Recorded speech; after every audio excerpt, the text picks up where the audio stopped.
ఆంధ్రప్రదేశ్ రాష్ట్రంలో ఇటీవలే ఒక మతంపై అంటే హిందువులపై దాడులు విపరీతంగా పెరిగాయి. అయితే దాడులు ఒకటి ప్రార్థనా స్థలాలకి పరిమితం కాలే.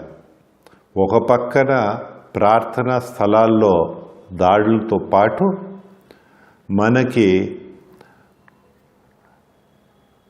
శాసన రూపంలో దాడులు అయ్యాయి, అడ్మినిస్ట్రేటివ్ రూపంలో దాడులు అవుతున్నాయి. ఈ మూడు రకాల దాడులు చూస్తే మొత్తం ఈ ధర్మాన్ని మన రాష్ట్రంలో నిర్వీర్యం చెయ్యాలనే ఉద్దేశం బయట కనిపిస్తూ ఉంది. దీన్ని మనం అందరు కలిసి అడ్డు రావాలనే నా ప్రార్థన. ఫిజికల్ దాడులు అది ఎలాగైనా పత్రికలు చూపిస్తుంటాయి, ఫోటోలు వస్తూ ఉంటాయి, డిబేట్స్ అవుతూ ఉంటాయి, చర్చలు అవుతూనే ఉన్నాయి. కానీ శాసనపరంగా ఉన్న దాడి అలాగే అడ్మినిస్ట్రేటివ్ దాడుల పైన చర్చకి రాకుండా వెనక విషయాలు సాగుతూనే ఉన్నాయి. అది ధర్మానికి రిఫ్లెక్ట్ అవుతున్నాయి. ధర్మాన్ని నిర్వీర్యం చేసేదానికి ఆ ప్రయత్నం కొనసాగుతూనే ఉంది. చెప్పాలంటే శాసనపరంగా ఈ ప్రభుత్వము మనకి ముందు ఏ నంబర్ అది LA bill, legislative assembly bill number 3/2020 తెచ్చారు. దాంట్లో ఎంక్వైరీలు 8 మేజర్ టెంపుల్స్, ఆదాయాలున్న 8 మేజర్ టెంపుల్స్, మొత్తం 9 టెంపుల్స్ తిరుపతి తిరుమల దేవస్థానం కలిపితే ఇక్కడ ఏ ట్రస్టీ పెట్టినా వారికి పైన యాంటీసిడెంట్స్ పైన ఇన్ బ్యాక్గ్రౌండ్ ఏంటి చెక్ చేస్తూ పాస్పోర్ట్ తరహా ఆ ఎంక్వైరీ ఉండేది. ఆ ఎంక్వైరీని రద్దు చేయడం జరిగింది. అసెంబ్లీకి చెప్పడం జరిగింది దీనికల్లా టైం పడుతుందట, అందుకోసం చేయటం లేదని. తద్వారా ఎవరిని ఎక్కడ పెడుతున్నారనేది తెలియకుండా ఉంది. ఎందైతే ఆ దేవుడిపై నమ్మకం లేని వాడిని ఆ దేవుడికి సేవ చేయమంటే అది జరిగే విషయం కాదు. మనసులో అది ఉండదు కనుక ఆ విధంగా ఆ ఇన్స్టిట్యూషన్స్ని పాడు చేయడం తప్ప బాగు చేయడం ఉండదు. దాంతో తోడు అడ్మినిస్ట్రేటివ్గా కొన్ని నిర్ణయాలు తీసుకుంటున్నారు. ఆ అడ్మినిస్ట్రేటివ్ నిర్ణయాలు తీసుకుంటే చాలా గమ్మత్తుగా తయారైంది. అక్కడ కోర్ట్స్ ద్వారా జైల్లో ఉన్న వ్యక్తులు, బెయిల్పై బయట వచ్చిన వ్యక్తులు, వారిని భూములపై చైర్మన్లుగా వేస్తున్నారు. అంటే ఆ కేసులు ఇంకా ఒక పక్క నడుస్తూ ఉంది. ఇక్కడ వారు ఏం చేస్తున్నారు? ఉదాహరణకి సింహాచలం దేవస్థానం భూముల్లో 500 ఎకరాలు వారు తీసుకుంటారట. 500 ఎకరాలు ఇంకో చోట దేవస్థానానికి ఇస్తారని. ఆ రిజిస్ట్రేషన్ వాల్యూస్ ఏంటి? ఇక్కడ తీసుకున్న భూమికి వారిచ్చే భూమిలో ఆ వ్యత్యాసం వారు చెప్పరు.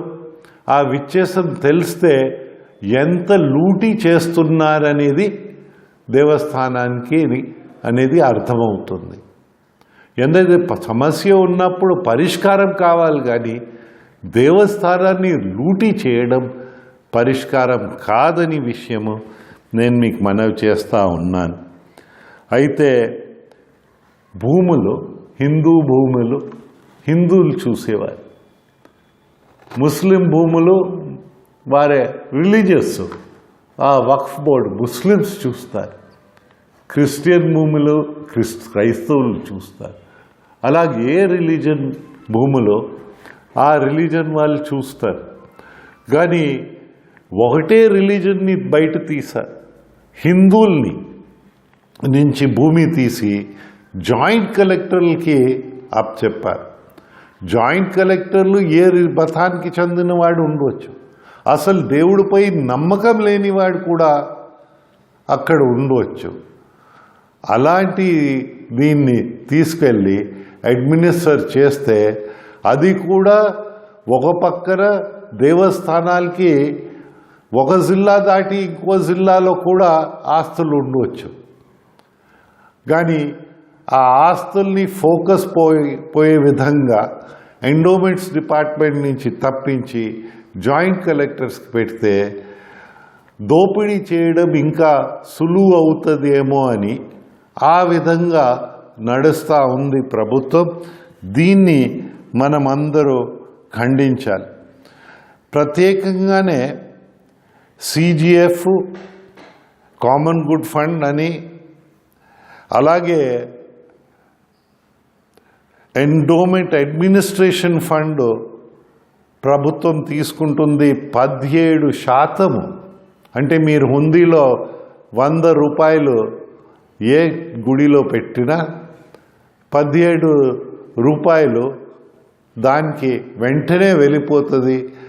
అది వారి అడ్మినిస్ట్రేషన్ ఇవ్వడానికి,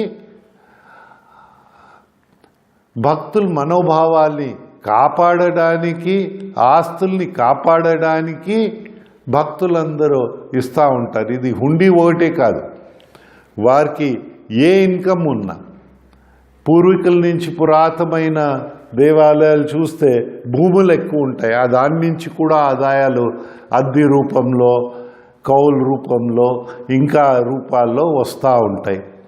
ఇవన్నిట్లో వారికి ఏ రూపంలో వచ్చినా 17% గవర్నమెంట్ తీసుకుంటారు ఈ సర్వీసెస్ ఇవ్వడానికి. ఆ జీతాలు తీసుకుని ఆ సర్వీసెస్లో విఫలమైందనేది ఈ ఫిజికల్ దాడులతో, ఈ అడ్మినిస్ట్రేటివ్ ఫెయిలియర్స్తో కనిపిస్తూ ఉందని విషయము. వార్ వైఫల్యాల్ని కప్పిపుచ్చుకోవడానికి సుప్రీంకోర్టు కూడా హెరిడిటీ ట్రస్టీస్కి మార్గదర్శకం ఇచ్చింది. అవి కూడా పాటించకుండా డిస్మిస్ చేస్తామని రావడం గమ్మత్తుగా ఉంది. నా అభిప్రాయంలో హిందూ మతాన్ని కాపాడాలి, ఆ మతాన్ని కాపాడే చర్యలు అందరు తీసుకోవాలని, మీకు తోచే విధంగా సహాయం చేసి ఈ క్లిష్ట పరిస్థితుల నుంచి దేవాదాయాన్ని బయట పడేయాలని మిమ్మల్ని కోరుతా ఉన్నాం.